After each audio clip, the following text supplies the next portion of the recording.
Bueno, queridos amigos, muy buenos días, tardes, noches. Bienvenidos a este domingo de 8 en casa, de esta super semana que tenemos de cositas ricas, como decimos en Argentina, para meriendas, desayunos, postres, en fin, lo que quieran. Hoy tenemos un programa muy especial. Ya veis que se digo la chaqueta. Es evidencia que en casa tenemos una chaqueta nada más para cocinar. Porque, bueno, como aquellos que sois clientes del restaurante, ya sabéis que los postres los hace David Perrin, mi marido.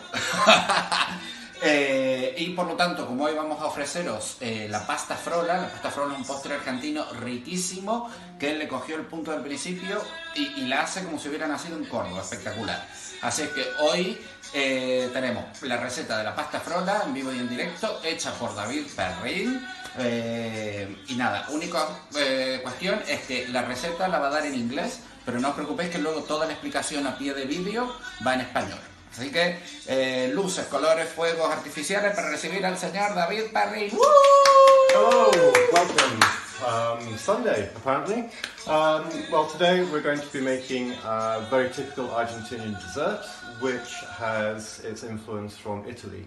And that is PASTAFROLA, which is basically a jam tart or a pie with a lattice top. And because it's influenced by Italy, we use an Italian sweet shot crust pastry, and not the normal shot crust pastry that we normally make for jam tarts. So let's get on with it. Yes. So for the pastry, we'll need, and all the ingredients and the measurements are in the video below, so don't worry. So, in here I have my flour. For this you just use normal plain flour, all-purpose flour. You don't have to buy any special flour. To that I'm going to add some corn flour, cornstarch, maizena, or whatever you call it, like so. Some sugar. And then in here I have baking powder and salt, which I'm just going to put in like that. Put those to one side. Not prepared. And then with a big fork like this, I'm just going to give a quick stir like this so that all the ingredients are distributed nicely throughout the mix. Okay. And then with any kind of short crust pastry that you're used to making, we need to rub in fat. In this case, or in all cases when I make pastry, I use butter. I beg you to use butter, and if you're in America, please channel your inner Julia Child and don't use Crisco. Butter! Okay, it's very important that the butter is cold when you're making pastry. So straight from the fridge, I've cut it into cubes. I'm just going to put that in like so. Sticking here. There. And now what we need to do is we need to rub the flour and the butter together. So in the end we end up with a lovely breadcrumb texture, which is why it's important to use cold butter, because if the butter's at room temperature, you'll just end up with a big blob, which is too early for this stage. There are different ways of doing this. The way that my grandmother's taught me, you just do this and you just rub. If you have a machine at home that does this for you, then I recommend you do it that way because it's quicker. Or I've seen other people use two knives, but that for me takes a lot longer. But as you can see, we're just rubbing in like this. We're not squeezing it, we're just rubbing it so that the flour and the butter just nicely come together. And this will take a good few minutes. So I will carry on with this and we will be back when it's ready. Okay, this actually was quicker than I thought. It took about 5 minutes, and as you can see we have a lovely crummy texture. It doesn't matter if you've got little bits of butter left in there that aren't rubbed in, just as long as you don't have big blobs left. And if you are doing it by hand like this, it's very, very important that your hands are dry, because otherwise you'll be adding extra moisture to the pastry, which will result in something quite tough and not crumbly. So make sure your hands are very, very dry, or that you don't have sweaty palms, as we'd say in Victoria Wood language. So now that is ready, and to finish it off, for this short crust pastry we don't use water. This is quite a luxurious pastry. So I'm going to add my eggs. In here I've got 2 eggs plus 1 egg yolk, which I'm going to throw in like that. And then I'm going to add a teaspoon of vanilla extract, which gives it that extra little bit of unctuous, wonderful buttery flavour when it's baked. Now this again you can do by hand or with a knife, but I prefer to do it in the mixer because I hate having sticky fingers. I'm a bit of a princess really. Okay, so I'm just going to very gently on a slow heat bind these together. If you're going to use a machine like this, do it very, very slowly, because all you're wanting to do is bring the ingredients together. Unlike bread, you don't want to overwork the pastry, otherwise it will get really tough.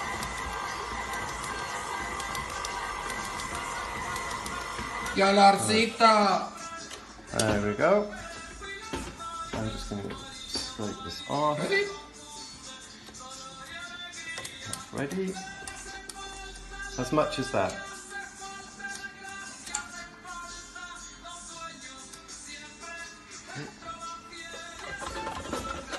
Try and get the bowl off, and then I'm just going to take this out of the bowl, like so.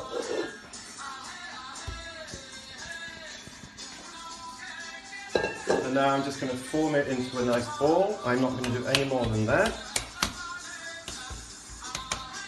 Take out waste not, want not. And then I'm going to wrap that in some plastic film. Like so.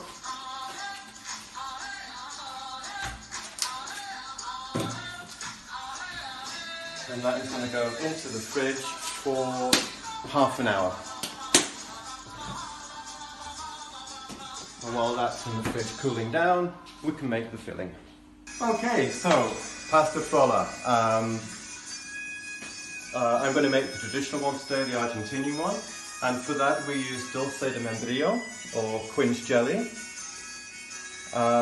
You can get this in most supermarkets here in Spain at least, but I use this one which is from Argentina, through our friends Rincon Gaucho, Productos Argentinos, bit of product placement there.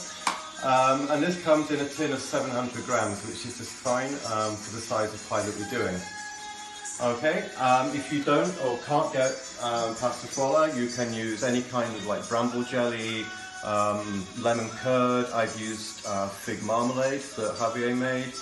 I've made apple pie using the same pastry, so you can use the pastry for anything, but we're going to use PASTAFROLA, dulce de membrillo. So I've taken it out of the tin and cut it into cubes like this, and you can see the consistency, it's quite solid. So what we need to do that is to change the consistency so we can spread it in the pie. So I just put it in a pan like this with 2 tablespoons of water, and then on a low to medium heat, I'm just going to warm this through, stirring it occasionally until the texture completely changes and it turns into a stirrable, spready kind of thing. Okay, so that's going to take quite a few minutes, so we will be back shortly. This has been on for about 5 or 6 minutes. I've been stirring it occasionally, and we now have this runny texture which we can easily spread into the pastry case. So I'm just going to turn that off and leave it to cool while I prepare the pastry. Now for this I'm using a standard pie dish, which is 9.5 inches or 24 centimeters, and I've greased it very, very lightly with butter. So the pastry. Now, as you saw when I put this in the fridge, it was quite sticky, tacky, which is just how I like it. And that's because I use extra large eggs. If you use smaller eggs and you find that the mixture's too dry, just add a couple of tablespoons of milk and bind it together with milk. Okay, so just going to lightly flour the surface, if I can get any practice. So, and I'll just give this a little bit of a play.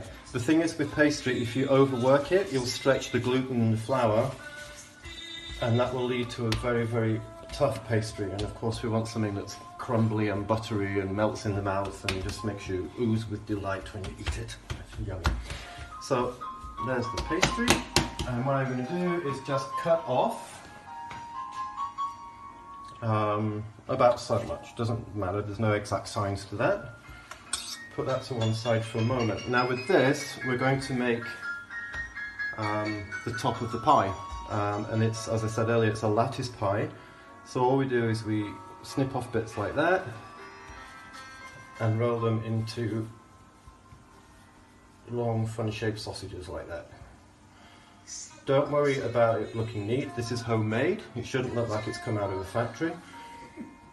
I'm all into rustic. So I normally make 6 of these.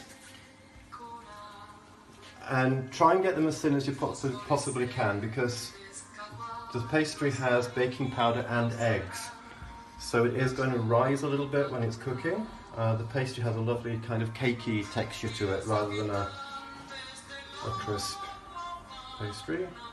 So I've rolled out my little strips for the top, and with the bottom, this pastry is actually quite soft and it doesn't roll out properly, as you can see. So I'm going to do it the old-fashioned way, and I'm just going to mould it into the bottom like this, putting it up the sides, closing up the gaps. We're going for the rustic look today, and of course you won't see this once the jam's inside.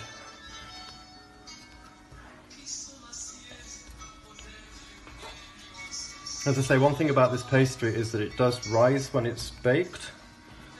So you're going to end up with thicker pastry than what you put in there. Just going to press that down nicely. There.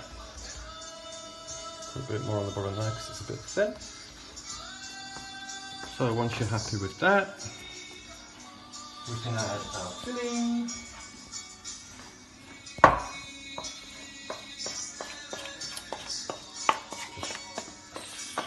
Like that. ¡Qué olorcito, papá! Mañana, mañana. Mañana, hasta tarde.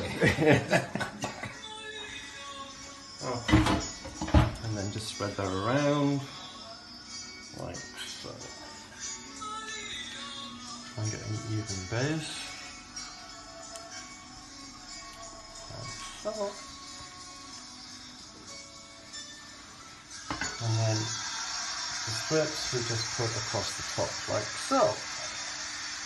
Just pressing them in. I normally do 6. This is falling apart, doesn't matter, we'll just join it up again.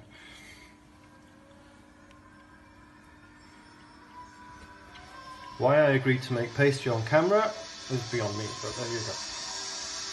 Que sí, que la gente quiere la receta de la tarta de la zanahoria. Yeah.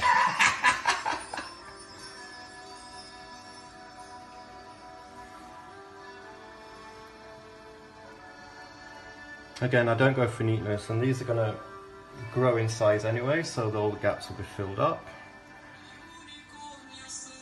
And actually, the nicest thing about this pie is the pastry, so the more of it, the better. Yeah, kind of, sort of, that kind of design. Just put that on there like that. Rub that down. Like that. And then we're going to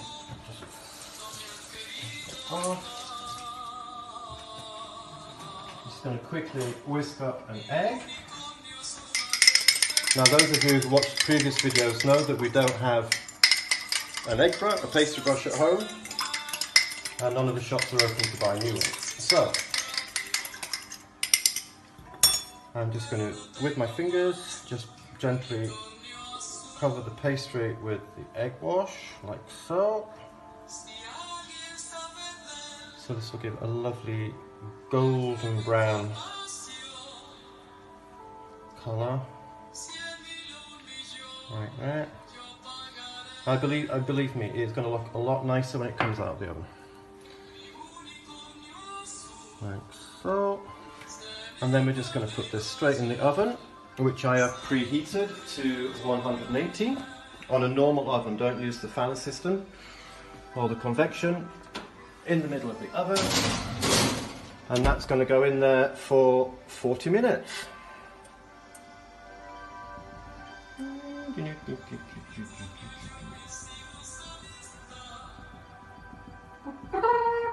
So, while that is baking, you can clean down, get your coffee ready, get your tea ready to enjoy the pasta. So, 40 minutes later, and the end result.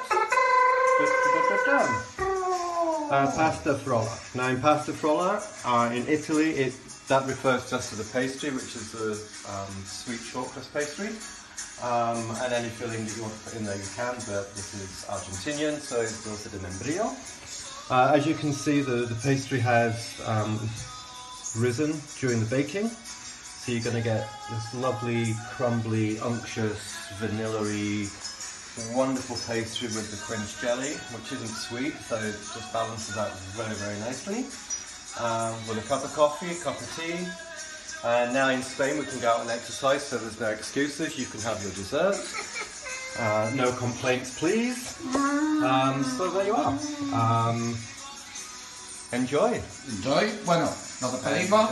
Any questions, just send us a message and I'll try and answer them for you. Ciao.